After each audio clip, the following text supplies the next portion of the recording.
We're looking at 3 books relating to the Hudson River in New York. This first one is a mid-19th century cloth book with elaborate ornate pictorial gilt stamps from the publisher. All edges are gilt. I have to say, as an antiquarian book dealer, that this is a beautiful book. Very few gilt cloth books of this era survive in the condition of this one. This is truly splendid.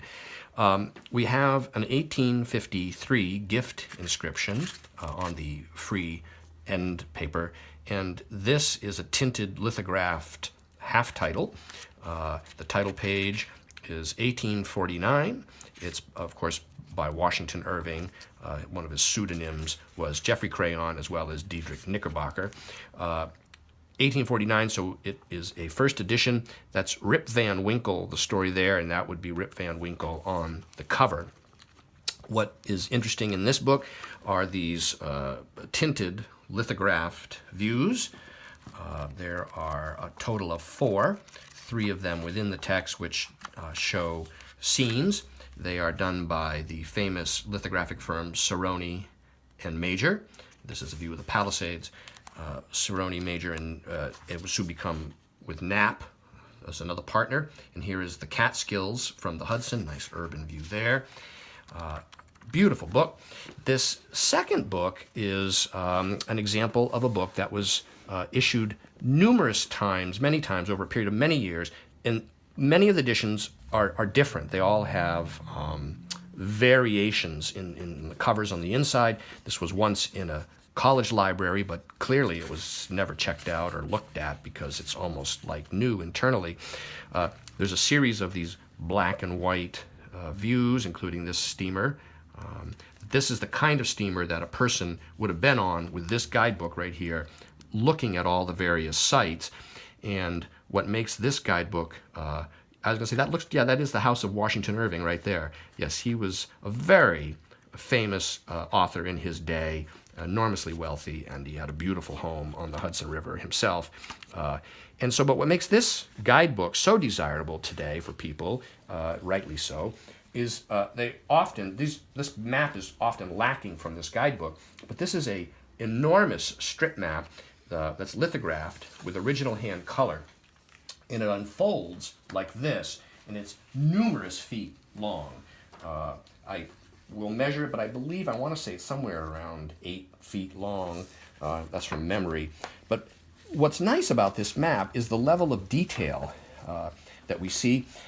There are many homeowners named along the route, as well as various annotations, historical annotations, and for instance, there's urban plans that show a general outline. Here's Poughkeepsie, and here's Newburgh, and here's West Point Military Academy, even with a little bit of a street plan there. Highland Falls here. Yeah, quite a lot of detail. There's a little crossing. It shows a crossing of the Hudson there. There's another steam ferry. It labels it right there from Nyack on the Hudson with the urban plan, with the key houses. There's a seminary and so on. And this is an 1894 map. We get all the way down here to Manhattan, Brooklyn, and then there's Coney Island. What's interesting is on the reverse of this map, if we take it and we just turn the entire item over like so, we'll see that on the back of each panel of the map is this great period advertising for all sorts of businesses. And here's the selling of this a panorama by itself. And here's 1904 hotel. Here's another one. All along, these are hotels along the route, Astor House, and so on. And then we'll just fold this view up slightly and turn it over like so. Got to be careful. These types of views are fragile naturally, and they often exhibit splits. This one has a couple splits along fold lines. That's typical, and they're easy to mend. And this is the final item in this lot, this Hudson River Guide, published by Rand McNally, 1919, and it has some early letter tucked into it with a couple newspaper articles. But what we see here, in addition to the the views is there is a series of these strip maps which are adapted from this one, and but they're now in a color lithograph, and so they have been broken down into a series of them throughout the guidebook, no doubt because the length of that one really would cause really would suffer damage quite readily from handling, especially if you were trying to look at it while you were on the ship and trying to unfold it and so on. And so this is a more manageable size. They are different maps altogether in that the details are completely different, but they're clearly based on it. It's a later adaptation of it.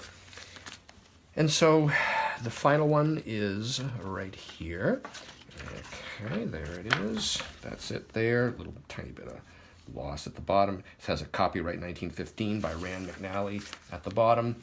And then at the rear are a few advertisements like so.